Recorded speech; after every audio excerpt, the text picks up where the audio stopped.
You came here to entertain the men, not to fight beside them, right? This is the military, not a circus for the weak. The shout cracked across the training ground, followed by harsh laughter. The woman stood in the middle, still clutching the training rifle, her eyes steady, though her shoulders trembled from cold. The instructor strode over, snatched the rifle from her hands, and slammed it to the ground. "Pick it up, if you can even lift it." The crowd jeered. She bent down silently, the rough fabric of her uniform tearing as she moved, exposing a strip of skin at her waist. The laughter stopped. The commander froze, his voice breaking. "That tattoo?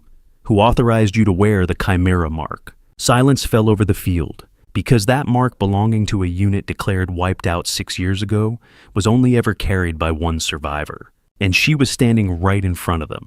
Her name was Arindra Vale, but nobody there knew that yet. To them, she was just some nobody who'd wandered into the Iron Front Training Center, a civilian with no business being in a military program.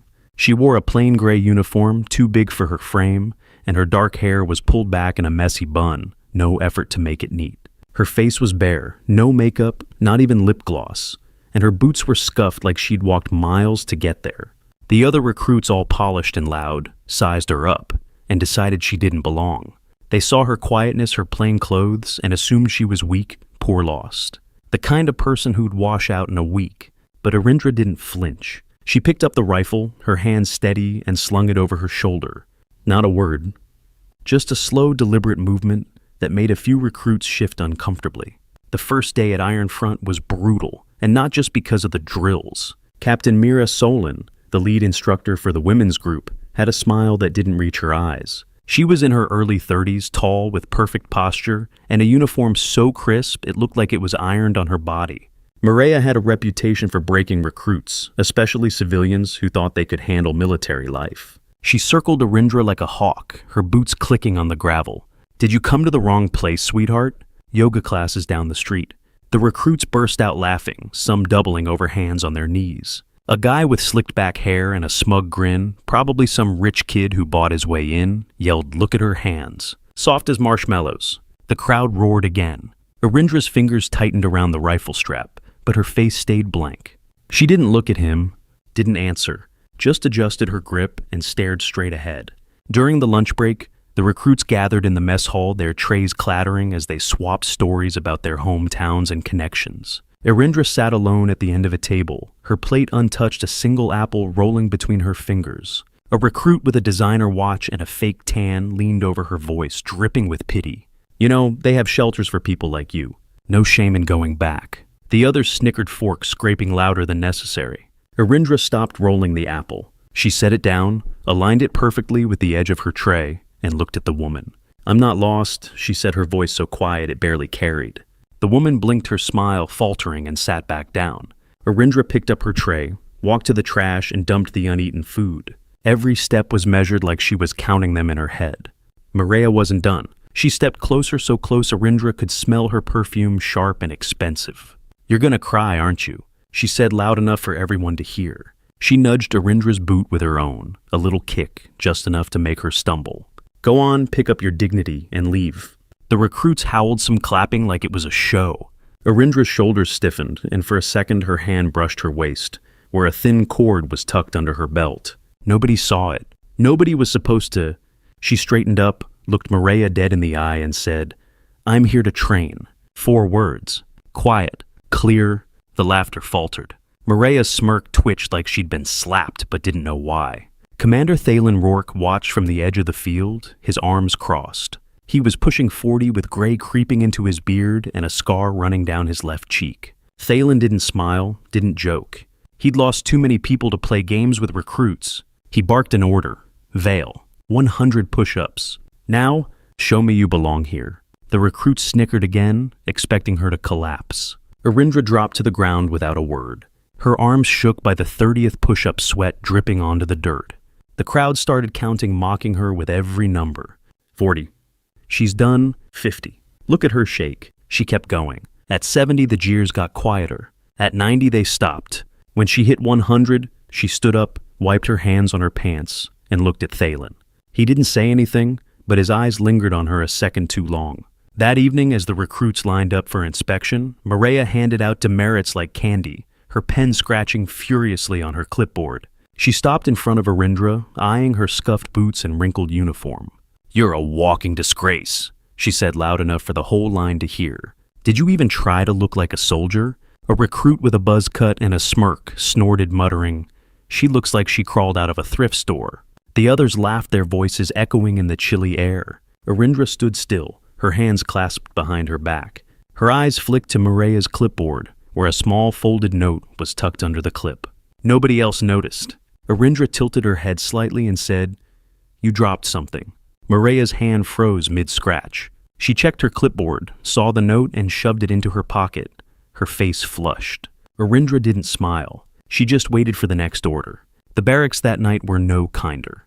The other women in Arindra's group whispered loud enough for her to hear. "She's gotta be a mistake," one said, a recruit with fake eyelashes and a manicure that screamed money. "They let anyone in now." Another, a wiry girl with a nose ring, laughed. "Bet she's sleeping with someone to get a spot." Arindra sat on her bunk, unlacing her boots, her movements slow and deliberate. She didn't look up, didn't respond.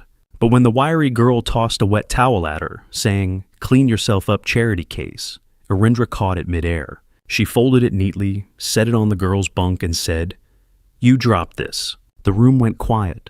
The girl's face turned red, but she didn't say another word. Morning brought the first big test, a 10-foot iron wall slick with dew and rigged with ropes. Maria, standing at the base, held a bucket of motor oil. She didn't even hide it. "Let's see if you can climb, princess," she said, splashing oil on the wall as Arindra stepped up. The recruits laughed as Arindra's boots slipped, her hand sliding off the metal. She fell hard, her knee hitting the ground with a dull thud. The crowd cheered like it was a game. "Give up, yoga girl," someone shouted. Arindra stood, wiped the oil from her hands, and approached the wall again. No ropes this time, just her hands gripping the slick metal. She moved slow, deliberate, finding edges nobody else saw. Her fingers bled, leaving red smears on the wall. When she reached the top, she didn't look back, just sat there catching her breath, while the recruits below went silent. Lieutenant Cale Dross, the observer for the day, checked his stopwatch. He was younger than Thalen, with a cocky grin and eyes that didn't miss much. "She broke the center's record," he said loud enough for everyone to hear. Maria's face tightened, but she didn't respond. Thalen, standing nearby, squinted at Arindra. The way she'd climbed, her grip, her balance, it wasn't civilian technique. It was special forces. He'd seen it before years ago, in a mission that ended in blood and silence. He didn't say anything, but his hand tightened on the clipboard he was holding. During a navigation drill in the dense woods behind Iron Front, Arindra was paired with a recruit who wore sunglasses even in the shade, his confidence louder than his skills. He sneered as they started pointing at her compass. "You even know how to read that thing, or you just here for the scenery?" The others in their group chuckled following his lead. They veered off course, blaming her when the map didn't match the terrain. Halfway through, he accidentally dropped her compass into a stream. "Oops," he said, grinning. "Guess you're useless now." Arindra knelt by the water, her fingers brushing the surface. She didn't dive in. Instead, she pulled a small knife from her pocket, cut a strip of bark from a nearby tree, and marked their path with it. By dusk, she led the group back to camp without a word. The sunglasses guy muttered an excuse, but his voice faded under her steady gaze. The next week, the humiliation got worse. Maria paired Arindra with 3 recruits for a sparring test. Big guys, all muscle, all attitude. The first, a guy with a buzz cut and a gold chain, smirked as he stepped into the ring. "This'll be quick," he said, cracking his knuckles. The second guy, with a tattoo of a skull on his arm, laughed. "She's gonna run home crying." The third just spat on the ground. Maria blew the whistle, and they came at her. Arindra dodged the first punch, her movements sharp, almost too fast. The second guy grabbed her jacket, tearing it at the shoulder. A long scar stretched across her stomach, pale against her skin. The crowd gasped, then laughed. "But you cosplay war hero now," the buzz-cut guy jeered. Arindra pulled her jacket closed, her face blank. "Keep going," she said, her voice low. The fight ended in seconds. She didn't hit hard, just precise. A knee to the ribs, a twist of an arm. All 3 guys were on the ground, groaning. Kyle, watching from the sidelines, leaned forward. That scar. He'd read about it in a classified file years ago. A female operative lost in a mission gone wrong. The details were scrubbed, but the scar was mentioned, a jagged line from a knife fight. He looked at Arindra, then at Maria, who was clapping slowly, her smile sharp as a blade. "You're tough for a dishwasher," Maria said. "Maybe you should quit while you're ahead." Arindra didn't answer. She just walked off the mat, her jacket still torn, her hands steady as she tied it around her waist. In the armory the next day, Arindra was assigned to clean rifles, a job the recruits called grunt work for failures. A recruit with a loud laugh and a habit of name-dropping his father's connections tossed a greasy rag at her. "Better get used to this ghost girl," he said. "It's all you're good for." The others joined in stacking rifles sloppily to make her job harder. Arindra worked in silence, her hands moving with a rhythm that didn't match the chaos around her. She disassembled a rifle, cleaned it, and reassembled it in under a minute faster than the manual required. The loud recruit stopped laughing. He tried to mimic her, fumbling with the parts, and dropped a spring. Arindra picked it up, handed it to him, and said, "Focus." He didn't meet her eyes. The armory grew quiet, the only sound her steady hands on metal. The cold came hard that night. The recruits were sent into a muddy field chest deep in freezing water for an endurance test. Maria made sure Arindra got the worst spot where the mud was thickest. "Let's see how long you last. Ghost Girl," she said, using the nickname the recruits had started throwing around. They thought it was funny calling her a ghost, like she didn't belong, like she was already gone. Arindra stood in the mud for 3 hours, her lips blue, her uniform soaked. When they finally pulled her out, she didn't shake, didn't collapse. The medics hooked her up to a monitor checking her vitals. The screen blinked pain response 0%. The medic looked at her confused. "You feel nothing?" he asked. Arindra shrugged, her voice quiet. "I learned not to scream." Thalen overheard. He stepped closer, his boots sinking into the mud. "Only Chimera operatives hit 0, he said, his voice low, almost a whisper. The Chimera unit, a ghost story in the military. A team of elite agents trained to shut off pain, to move like shadows. Declared dead after a mission went south 6 years ago. Thalen had been their commander. He'd buried their files himself. Arindra met his eyes for a split second, then looked away. "I just don't like noise," she said. She walked off, leaving wet footprints on the ground. During a late-night briefing, Maria projected a roster on the wall highlighting Arindra's name in red. "This recruit's scores are inconsistent," she said, her voice dripping with accusation. "Either she's cheating or the system's broken." The recruits murmured, casting glances at Arindra, who sat at the back, her hands folded in her lap. A woman with perfectly styled hair and a habit of checking her phone leaned over and whispered, "Bet she's hacking the tests. No way she's that good." Arindra's fingers twitched, but she didn't respond. Instead, she reached into her pocket, pulled out a small, worn keychain, a chipped metal star, and set it on the table. The room didn't notice, but Thalen did. His eyes widened. That star was a Chimera token, given only to those who'd survived the unit's final test. He coughed, covering his reaction, but his hands shook as he adjusted his notes. Rumors started spreading after that. Ghost Girl wasn't just a nickname anymore, it was a taunt. Maria leaned into it, whispering to the recruits that Arindra was cheating her way through training. "She's sneaking into restricted areas," Maria said one morning, holding up a grainy photo from a security camera. It showed Arindra near the weapons vault, her face half hidden in shadow. The recruits ate it up, shouting insults as Arindra walked by. "Thief." One yelled, "Liar." Another added. Kale, standing nearby, handed Thalen a report. "Camera caught her last night," he said, his voice too eager. "She's hiding something." Thalen didn't respond. He just stared at the photo, his thumb brushing over the edge. The next day, Thalen called a public inquiry. The whole center gathered in the main hall, recruits and instructors packed in tight. Maria stood at the front, arms crossed, her eyes gleaming.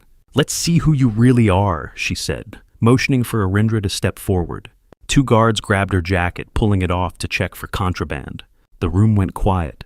There on her waist was the tattoo, a small, intricate design, glinting like steel under the fluorescent lights. A chimera coiled around a single letter T, Thalen's initial. His face went pale. "Where did you get that?" he asked, his voice rough. Arindra didn't flinch. "You can't buy it," she said. The words hung in the air, heavy, final. In the tense silence that followed, a recruit with a loud voice and a habit of posting every moment online stepped forward, holding up his phone. "I found her on the dark web," he announced, showing a blurry profile linked to Arindra's name. "Says she's a fraud who faked her death." The crowd gasped, their whispers growing louder. Maria nodded, encouraging him. "Keep digging," she said, her eyes never leaving Arindra. But Arindra didn't move. She reached into her pocket, pulled out a thin metal card, and slid it across the table toward Thalen. It was blank except for a single code etched in faint silver. Thalen's breath caught. That code was Chimera's clearance known only to survivors of the unit. The recruit's phone buzzed with a notification his post had been flagged and deleted. He stammered, stepping back as Arindra's gaze held steady. Maria laughed, but it was forced brittle. "She's a fraud," she said, turning to the crowd. "Probably got it at some tattoo parlor to fake her way in." The recruits murmured, some nodding, others unsure. Kale stepped forward, holding up his phone. "I checked the dark web," he said. "Her name's linked to a missing operative. But she's supposed to be dead." Thalen's eyes didn't leave Arindra. He stepped closer, his voice barely audible. "Arindra Vale, you're supposed to be gone." She didn't answer, just looked at him, her eyes steady like she was waiting for something. The higher-ups got involved after that. A general from headquarters showed up, his uniform covered in medals, his face hard. "Arindra Vale is under arrest for impersonation," he announced. The recruits cheered, thinking they'd won. Maria smirked, leaning close to Arindra as the guards cuffed her. "I knew you were nothing," she whispered. The cuffs bit into Arindra's wrists, a thin line of blood trickling down her hand. She didn't wince, didn't pull away. Thalen stood at the edge of the room, his jaw tight, his pen snapping in his hand. He'd signed the order to detain her, but his eyes said he didn't believe it. Before the convoy left, Arindra was marched through the training ground. Her hands cuffed the recruits lining the path. A woman with a high-pitched laugh and a habit of mimicking Maria threw a crumpled paper at her. "Go back to the gutter," she shouted. The paper hit Arindra's shoulder, bouncing off. She stopped walking just for a second and bent down to pick it up.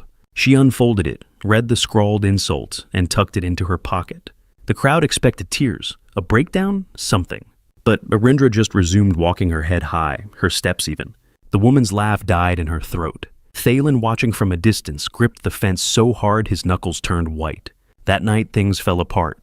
The convoy taking Arindra to a holding facility was ambushed in the woods. Headlights went dark. Tires screeched. The guards shouted, pulling their weapons, but they didn't stand a chance. Arindra moved like a shadow, disarming 3 men in seconds. No guns, no noise, just precision. When the dust settled, she stood in the middle of the road, holding a USB drive. She handed it to Thalen, who'd been in the convoy. "What you've been looking for," she said. He took it, his hands shaking. The drive held proof, names, dates, transactions. Evidence of a traitor selling military secrets. Maria's name was at the top. At dawn, as the recruits gathered for roll call, Arindra stood among them, uncuffed her uniform, patched but clean. Maria, now under scrutiny, tried to rally the crowd. "She's dangerous," she said, pointing at Arindra. "She'll ruin us all." A recruit with a loud voice and a fresh bruise from the sparring match stepped forward, tossing his training badge at Arindra's feet. "You don't belong," he said. Arindra picked up the badge, turned it over in her hands, and set it on a nearby table. "You'll need this," she said, her voice calm. The recruit's jaw dropped, his bravado gone. Thalen watched his hand resting on the USB drive in his pocket, his face unreadable. Back at Ironfront, Thalen called an emergency meeting. The USB played on a screen, Maria's voice clear as day, admitting to leaking classified data for cash. The recruits sat in stunned silence. Maria's face went white, her hands gripping the table. "It's fake," she shouted, but nobody listened. Thalen stepped forward, his voice steady. "Arindra Vale is reinstated as a Chimera operative, effective immediately." He pinned a badge to her uniform, his hands lingering on the fabric. Arindra nodded just once and walked out of the room. The recruits parted for her, their heads down. Maria didn't give up. She posted a video online, edited to make Arindra look like a traitor. It spread fast, racking up views, fueling hate. The recruits who'd started to respect Arindra turned on her again. One threw her badge at her feet, spitting as he walked away. "You don't belong here," he said. Kyle, who'd been quiet since the ambush, slipped behind her during a drill, his hand on his sidearm. "You're done," he muttered, raising the gun. Arindra didn't move. Her hand brushed her waist, and the tattoo glowed faintly. A hum filled the air. The bullet stopped mid-flight, caught by an energy field nobody could explain. Chimera tech. Old classified hers. The ceiling lit up with a hologram. Maria's voice again, unedited this time, confessing everything. The recruits froze. Kyle dropped his gun, his hands shaking. Maria tried to run, but guards were already there, cuffing her. Thalen stepped forward, his voice cutting through the chaos. "We owe Arindra Vale more than an apology. We owe her our trust." He pinned the Chimera badge back on her chest. She looked at it, then at him. I just did my job, she said, her voice soft but steady. The room was silent. Nobody clapped, and nobody cheered. They just watched her walk away, her boots echoing on the floor. In the days that followed, the center buzzed with whispers, but not about Arindra. The recruit with the designer watch found her sponsorship deal, canceled her emails unanswered. The loudmouth who'd mocked her in the armory was reassigned to a desk job, his connections useless. Maria's court-martial was swift, her name scrubbed from every record. Kyle's dark web dealings caught up with him. His accounts were frozen, his name blacklisted.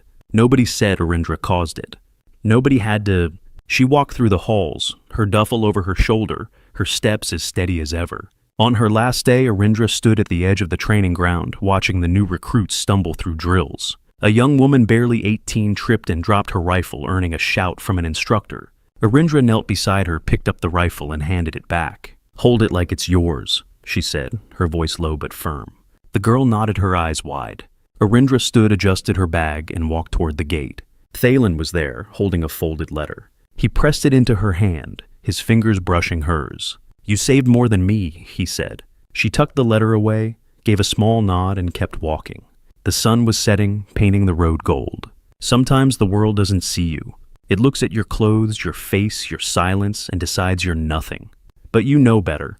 You carry your truth even when it cuts. You stand tall even when they laugh. You keep going because you're not alone.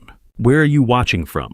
Leave a comment below and hit follow to walk with me through heartbreak, betrayal, and finally healing.